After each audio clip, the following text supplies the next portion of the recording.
ఇప్పుడు Google data centre ఇక్కడ విశాఖపట్నంలో మనం చూసాం. అశ్విని వైష్ణవ్, చంద్రబాబు శంకుస్థాపన.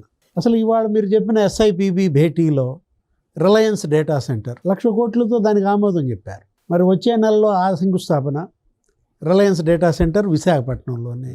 ఇప్పుడు క్యారియర్ మీరు ఇందాక ఇంట్రోలో కూడా చెప్పారు, ఏది ఆ ఏసీ తయారీ పరిశ్రమ లోకేష్ నిన్న 1,000 కోట్లతో శంకుస్థాపన.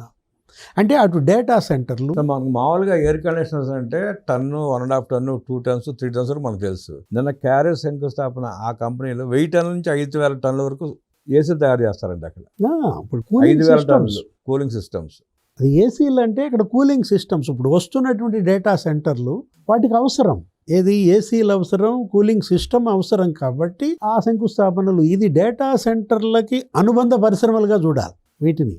ఏది అటు ఎల్జీ లాస్ట్ ఇయర్ మరి 5,000 కోట్లతో ఎల్జీ వచ్చింది. అంటే వీళ్ళేంటి 2047 కల్లా 100% ఏసీలు కూలింగ్ సిస్టమ్స్ ఇక్కడే తయారవ్వాలి ఏపీలోనే. దేశంలో 100 తయారైతే 100 ఏపీలోనే తయారవ్వాలన్నట్టుగా. Made in Andhra Pradesh, made in India కాదు, మొత్తం మేడ్ ఇన్ ఆంధ్రప్రదేశ్ అంటూ. ఇప్పుడు బుల్లెట్, అసలు బుల్లెట్ స్పీడ్తో వెళ్తాం కాదు, బుల్లెట్ ట్రైన్ కాదు.